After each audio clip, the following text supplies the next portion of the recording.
Muy buen día, mi nombre es Yamil Ortiz Benjer y aquí mi compañero. Rafael Hernández Vega. Nosotros somos estudiantes de la Universidad de Puerto Rico, recinto de Río Piedras, ambos de la Facultad de Ciencias Naturales, y en este día, para la clase de CIFI 4074, vamos a estar presentando sobre las fuerzas de Van der Waals, específicamente las interacciones London. Bueno, ¿qué son las fuerzas de Van der Waals? Son unas fuerzas intermoleculares que afectan, ¿verdad?, a las moléculas eléctricamente neutras. Cabe destacar, una fuerza intermolecular no es lo mismo que una fuerza intramolecular. Las fuerzas intramoleculares son las fuerzas y las interacciones dentro de una misma molécula, mientras que las intermoleculares son las fuerzas, interacciones, ya sea atracción o dispersión, de entre una molécula con otra diferente. Son unas fuerzas relativamente débiles, pero siguen siendo lo suficientemente fuertes como para poder controlar ciertas propiedades físicas como lo son la viscosidad, los puntos de ebullición y los puntos de fusión. Mientras más intensa sea esta fuerza de atracción, mayor será la temperatura necesaria, ¿verdad? Por poner un ejemplo, mayor será la temperatura necesaria para que el agua hierva, en el caso de los líquidos. Y así mismo también, y según incrementa la temperatura va a poder hervir algo, incrementan los puntos de fusión. Sigamos. Bueno, continuación.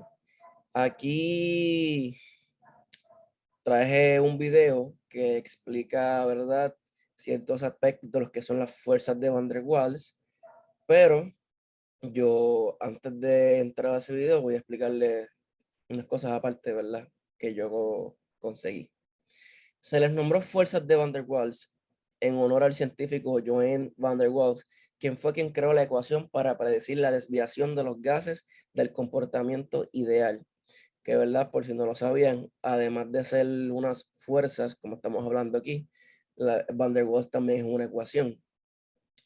Básicamente son unas fuerzas de atracción entre las moléculas eléctricamente neutras, como mencioné en el slide anterior, pero todas estas interacciones son electroestáticas, por lo que son atracciones entre especies positivas y negativas. Realmente hay tres tipos de fuerzas de Van der Waals que también aparecen en el video. Son las de dispersión de London, la fuerza dipolo, las atracciones dipolo-dipolo y los puentes de hidrógenos. En la imagen que tenemos ahí podemos observar cómo los átomos unidos, ¿verdad?, representan un enlace covalente, que eso es una fuerza intramolecular, mientras que vemos los puntitos suspensivos del medio, esa representa la intermolecular, que sería la fuerza de London, que se asegura de mantener juntos pero no pegados esas dos moléculas. Bueno, ahora pasemos al video. Si tú, buen químico, quieres ser, las fuerzas de London debes aprender. Bienvenidos a la clase de química con la profe Marce. Hoy, fuerzas intermoleculares. Ya hemos trabajado las fuerzas intramoleculares, que son enlace iónico y covalente. La fuerza más fuerte es la del enlace iónico y por eso tiene puntos de fusión y de ebullición más altos. Pero hoy haremos énfasis en las tres fuerzas intermoleculares. ¿Fuerzas de London? Ese man debió ser grandísimo. Sí, las fuerzas de London se presentan en moléculas apolares y polares.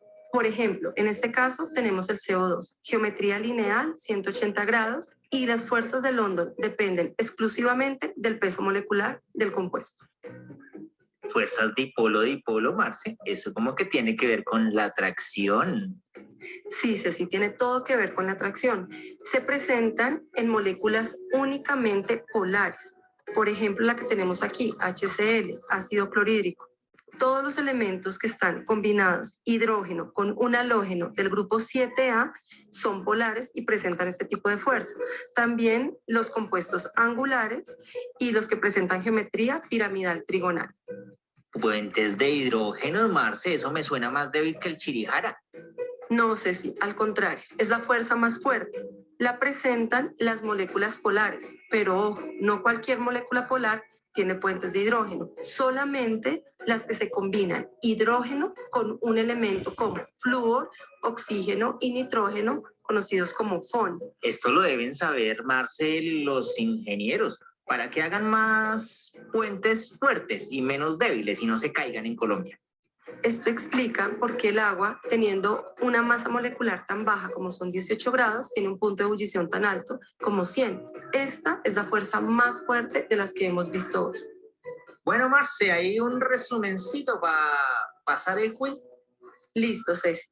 La primera fuerza que vimos hoy es London y la presentan moléculas polares y apolares. Y recuerda que depende solo del peso molecular. Así que para el quiz o sacas tabla periódica o yo te doy los pesos para que tú puedas comparar y saber quién tiene más London y por lo tanto puntos de ebullición más altos. La siguiente fuerza que vimos fue dipolo-dipolo y está presente solo en moléculas polares. Esto no quiere decir, Ceci, que no tengan London. Por supuesto que tienen London, pero adicional a London tienen dipolo-dipolo. Por eso es una fuerza un poco más fuerte que la anterior. La siguiente fuerza son puentes de hidrógeno. Los puentes de hidrógeno es la recopilación de las dos anteriores, London, dipolo-dipolo y pues puentes de hidrógeno. Esto hace que sus puntos de ebullición sean mucho más altos que los de las moléculas anteriores y dependen exclusivamente de que estén combinados hidrógeno con FON.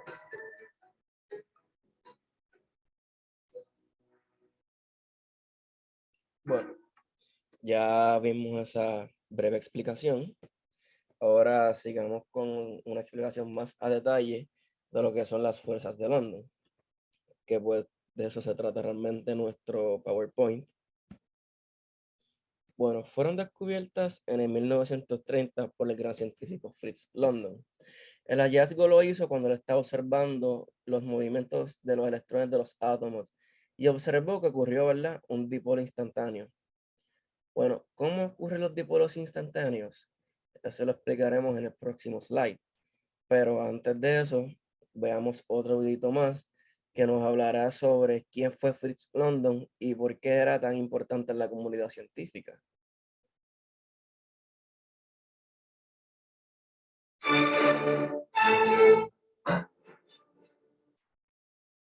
Durante los 3 años posteriores a la presentación de su tesis, London escribiría 2 artículos filosóficos más y se ganaría la vida como profesor de instituto en varios lugares de Alemania.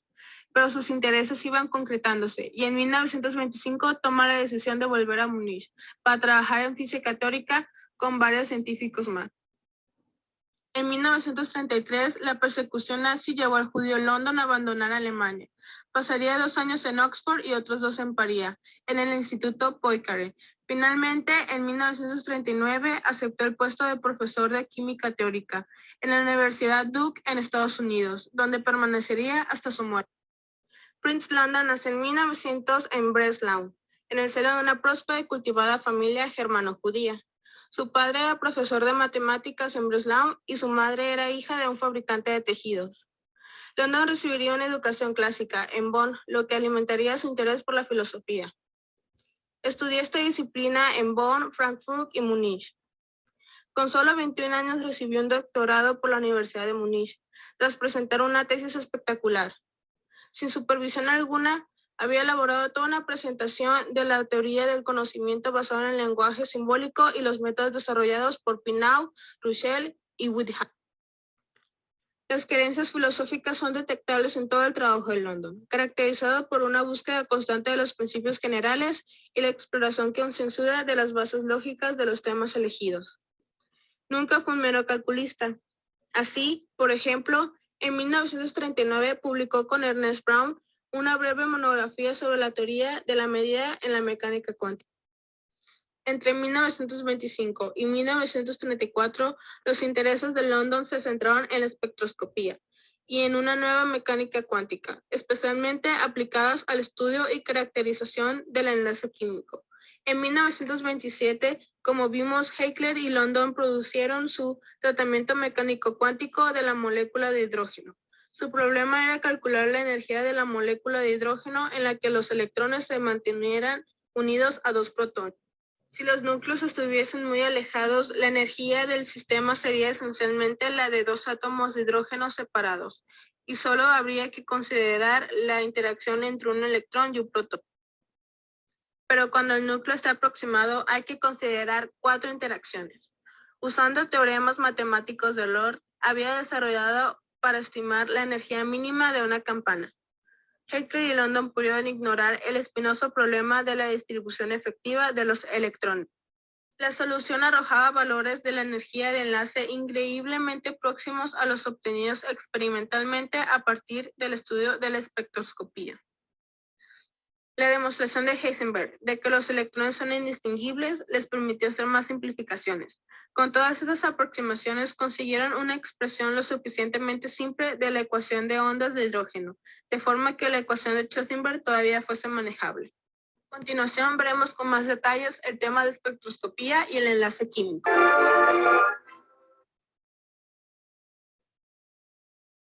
Bueno, ahora que ya sabemos, ¿verdad?, quién fue Fritz London y algunos aspectos de su vida, de por qué lo hace un científico tan importante y por qué esto, ¿verdad?, le da validez a lo que él propuso de las fuerzas de dispersión, que por cierto, también se le conoce hacia las fuerzas de London, se les conoce como fuerzas de dispersión.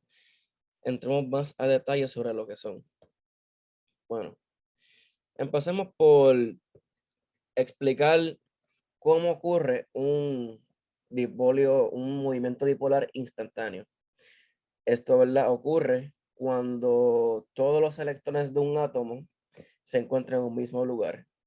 ¿Qué pasa? Los átomos apolares carecen de momentos bipolares permanentes y dependen de estos movimientos apolares instantáneos para poder acceder a las fuerzas de dispersión. Cuando esto ocurre, esto provoca que una molécula, ¿verdad?, que anteriormente fue eléctricamente neutra, se les separen las cargas eléctricas y, ¿verdad?, estén en desigualdad. ¿Qué pasa? Esto provoca que las moléculas cercanas sientan atracción, lo que en la mayoría de los casos induce dipolos instantáneos en ellas, provocando que se junten, ¿verdad?, que se atraigan, es la palabra correcta. Estas interacciones de verdad atracción se les conocen como fuerzas de dispersión de London. Esta es la fuerza de dispersión de London. Se forma un dipolo momentáneo instantáneo. Este otro induce un dipolo instantáneo en otra molécula y se empiezan a atraer, provocando, ¿verdad?, que ninguna de ellas se separen y se queden ahí cerquita. La intensidad de las London depende mucho de la polarizabilidad de las moléculas. ¿Pero qué es esto? La polarizabilidad es la facilidad con la que la distribución de cargas se pueden distorsionar para producir dipolos instantáneos. Esta incrementa con el número de electrones que tenga el átomo o la molécula, lo que significa que es afectada por el tamaño y la masa de esta misma. Otra cosa que influye en las magnitudes de dispersión es la forma de la molécula, ¿verdad? Dependiendo qué forma tenga la molécula, si es esférica o si tiene un ladito más abultado que otro, pues hay más probabilidades de que se forme un dipolo instantáneo por la desigualdad. Pero bueno, sigamos. Ahora hablemos de cómo las fuerzas de dispersión de London afectan a los polímeros, en especial a los del arte, y también cómo afectan en su conservación. Antes de hacer todo esto y seguir adelante, primero tenemos que explicar qué son los polímeros. Bueno, los polímeros son sustancias de elevada masa molecular, formadas por la polimeración de monómeros. Pueden ser muy grandes y tener el UMA hasta en los millones. La palabra polímero es un compuesto de palabras griegas. Poli significa muchos y mero significa partes. Así que básicamente un polímero es un conjunto químico de muchas partes diferentes. La polimerización es una unión de monómeros, que valga la redundancia, un monómero es una molécula de baja masa molecular. La manera de crear los polímeros es a base de dos maneras. Está la decondensación y la adición. Que pues aquí tengo un video que nos va a explicar mejor y más a detalle. Podemos ver el proceso de, ¿verdad? Por lo menos el de, si no me equivoco, era el de adición.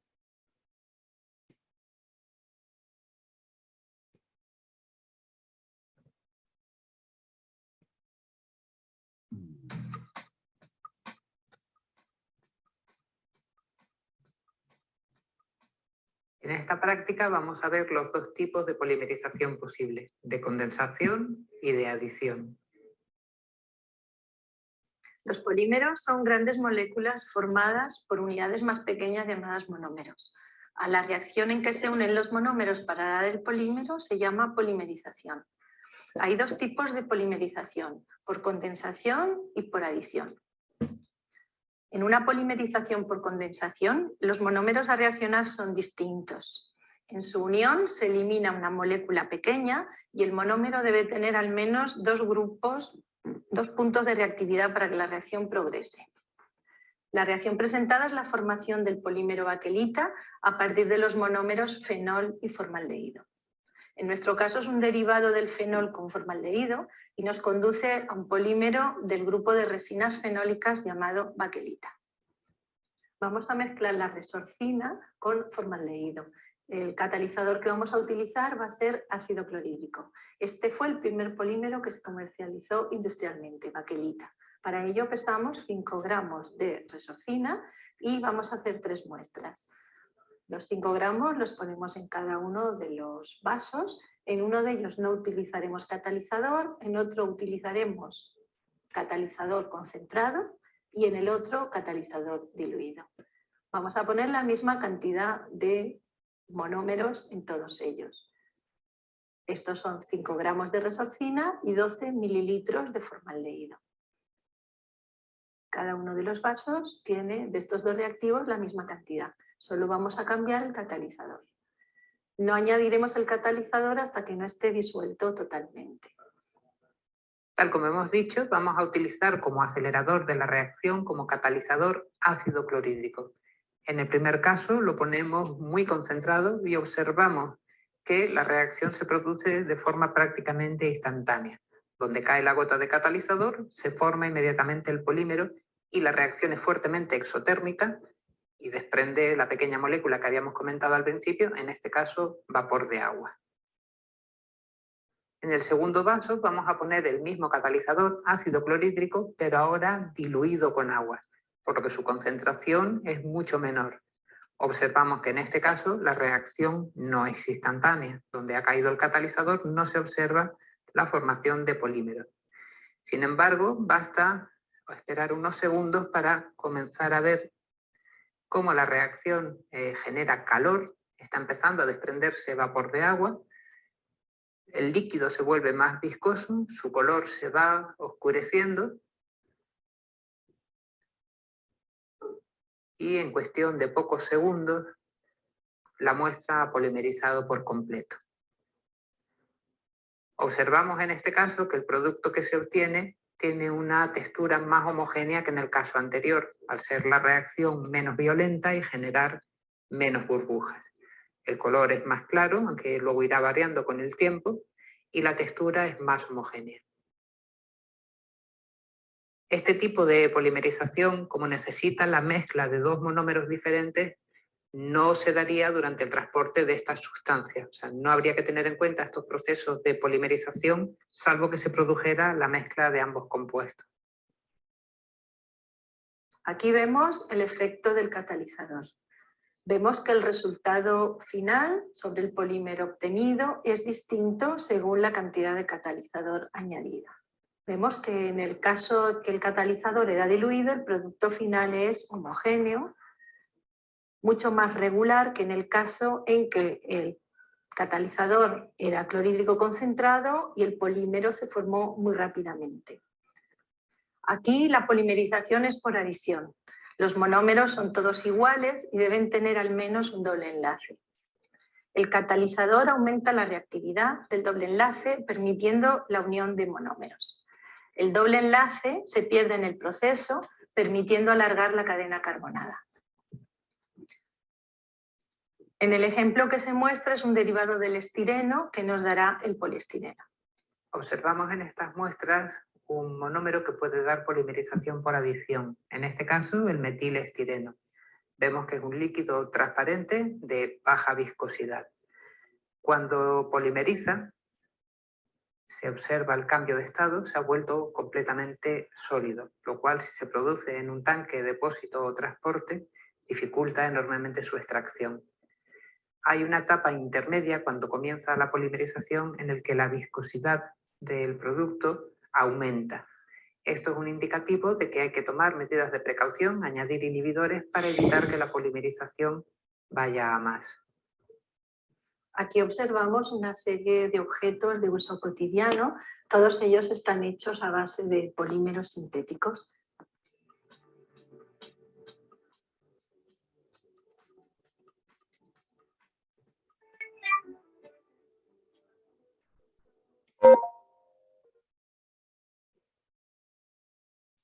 Bueno, ya vimos, ¿verdad?, cómo es que se hace la polimerización. Nos dieron ejemplos bastante claros y contundentes. Ahora pasemos, ¿verdad?, a explicar más o menos las dos fotitos que tengo aquí. La de la derecha fue explicada ya en el video, que era el de la polimerización por adición. En el caso del de la izquierda, aquí traigo ejemplos de la estructura de diferentes tipos de polímeros. Bueno, pero nada, sigamos con el siguiente slide. Existen diferentes tipos de polímeros. Estos son clasificados de distintas maneras, usualmente son 6. La primera sería el origen, que serían los polímeros naturales o los polímeros sintéticos. Los naturales, ¿verdad?, son polímeros que se encuentran en la naturaleza, como las proteínas, la celulosa, el almidón, el DNA, el RNA, y por ahí podemos seguir. Los sintéticos son creados por nosotros los humanos a través de diferentes procesos, como lo son la reacción de condensación y adición, como vimos en el slide anterior. Ejemplos de polímeros así serían el plástico, el PVS, y hay muchos más ejemplos de esos. Hay otro grupo, no es un subgrupo, realmente es otro grupo, pero realmente en el caso de hoy, para nuestra presentación, no viene mucho el caso, que son los polímeros semisintéticos, ¿verdad? Estos polímeros se obtienen al modificar, perdonen por el error de las palabras, los polímeros naturales. La segunda clasificación sería por composición. Un polímero orgánico versus uno inorgánico. Un polímero orgánico serían los que están principalmente hechos de carbono y se les añaden otros elementos. Uno inorgánico serían uno, ¿verdad?, que principalmente es cualquier otro elemento que no sea carbón. La otra clasificación sería por su uso. Tenemos los elastómeros, las fibras, los plásticos, los adhesivos y los recubrimientos. Los elastómeros serían cosas como el caucho, que por así en nuestro diario vivir lo veríamos en los rubber bands, que se deforman y estiran fácilmente. Tenemos las fibras que se utilizan más como hilitos, los plásticos que se deforman irreversiblemente, los adhesivos que son utilizados para pegar cosas como las pegas, los recubrimientos que son cosas como la pintura, que se pegan a otras superficies y añaden otras características. Otra clasificación sería la estructura y la composición de las cadenas. Y la última sería por las propiedades físicas. Por ejemplo, los termoplásticos y los termoestables. Los termoplásticos son materiales que pueden ser remodelados y reciclados. Por ejemplo, las latas de leche, disculpen, los galones de leche y las botellas de agua. Sabemos que son de plástico.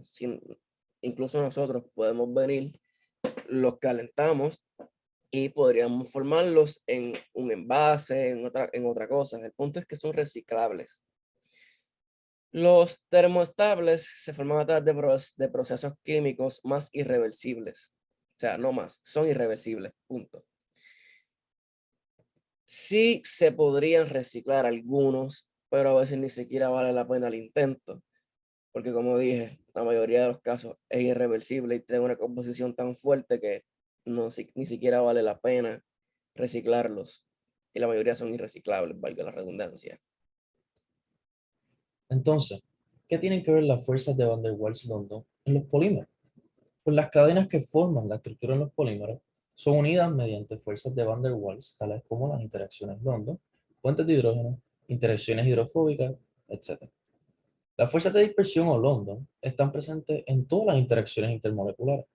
El número de dipolos temporales aumenta con el tamaño de la molécula.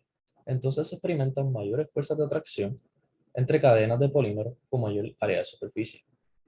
La cantidad de interacciones o enlaces de Van der Waals aumenta con la cantidad de moléculas de carbono en nuestros polímeros. Como podemos observar en las imágenes aquí, se pueden observar diferentes estructuras o conformaciones de polímeros, probablemente debido a las diferentes interacciones que ocurren dentro de ellas, pero también podemos observar que las cadenas poliméricas pueden diferir en longitud, unas teniendo menos carbono y otras cadenas teniendo más.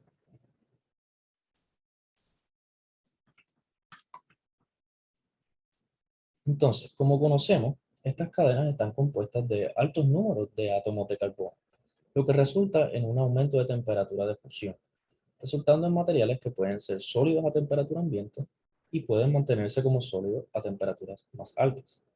Al aumentar la longitud de las cadenas en nuestros polímeros, también obtenemos cambios en las propiedades mecánicas, como la resistencia mecánica. Como las cadenas son más largas, hay mayor resistencia acumulada por la gran cantidad de enlaces de Van der Waals en contra del deslizamiento de las moléculas. Esto resulta en materiales más resistentes a impactos, deformaciones y rupturas. Como podemos ver en la gráfica, al haber un aumento en el número de carbono, como vemos en el eje de X, podemos observar también a la vez un aumento en el punto de fusión, en el eje de Y. Y podemos ver que a altos números de carbono, vemos que llega hasta 200, en la vida real puede llegar hasta mucho más. A altos números de carbono, estas sustancias son sólidas.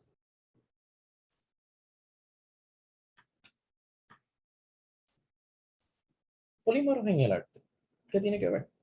Pues además de plásticos, que sabemos que hoy día son grandemente utilizados en múltiples medios, un dato a recordar es que las proteínas son un tipo de polímero y también las podemos ver en el arte en la forma de pegas, aglutinantes como la piel de conejo y yema de huevo, conocido como tempera, el uso de la yema de huevo con los pigmentos, donde se utilizaba la yema como un aglutinante para los pigmentos para usarse como pintura. También en sustratos como el pergamino, que es un tipo de papel hecho de pieles, que lo podemos ver en la foto de izquierda de abajo, en fibras, como son la seda y la lana, lo que representa la foto de arriba a la derecha, junto con otros materiales orgánicos, como lo es el cuero y pelos, que son utilizados para hacer brochas.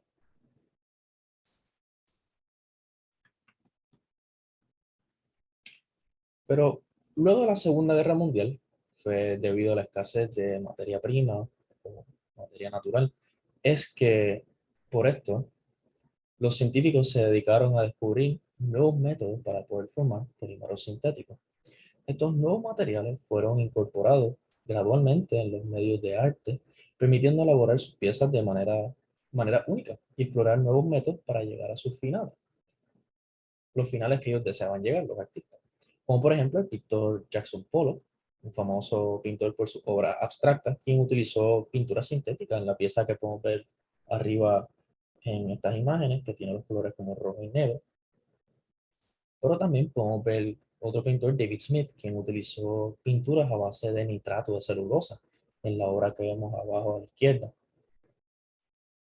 Gracias a la creación de resina sintética, fibras de vidrio, amplia gama de pigmentos más fácilmente accesibles y entre muchas otras, es que muchas obras de arte han sido posibles, todo debido al avance en la creación de polímeros.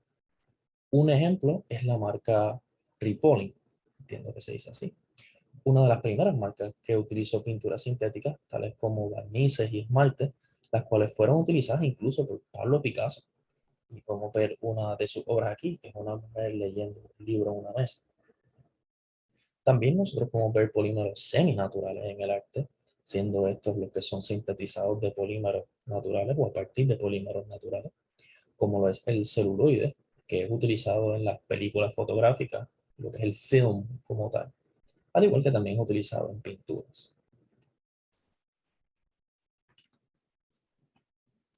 Entonces, las fuerzas London en la conservación de polímeros.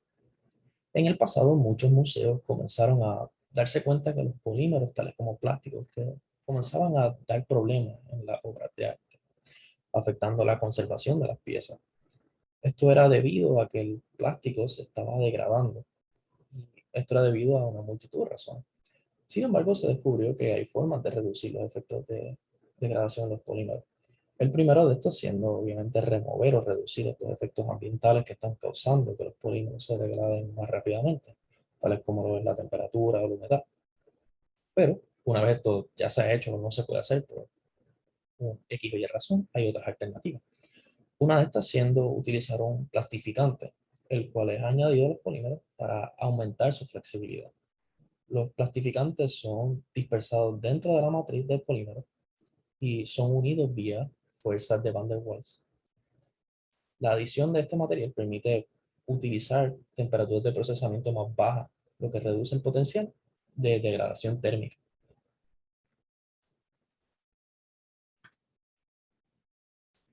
Las fuerzas de Van der Waals también pueden ser observadas en métodos analíticos, como lo es el Atomic Force Microscopy, o AFM, el cual sirve para obtener información topográfica de las piezas de arte, que sería extremadamente útil para detalles pequeños que tienen que ser retocados, por ejemplo. Pero también se puede encontrar en métodos de remoción de materia, cosas tan sencillas como lo es un paño de microfibra. Este paño está compuesto de numerosas fibras, como lo es el poliéster, las cuales interactúan con las partículas de sucio, tierra o contaminantes. Y debido a las fuerzas de atracción de Van der Waals entre la fibra y la tierra, se produce una adhesión entre las partículas al paño, permitiendo entonces poder remover. Durante esta presentación pudimos ver cómo estas fuerzas están presentes no tan solo en los materiales en sí, sino también pueden ser vitales en técnicas de conservación, tan sencillas como lo es un paño o tan complejas como un instrumento de microscopía atómica. Y finalmente aquí tenemos las referencias de nuestro trabajo y espero que les haya gustado.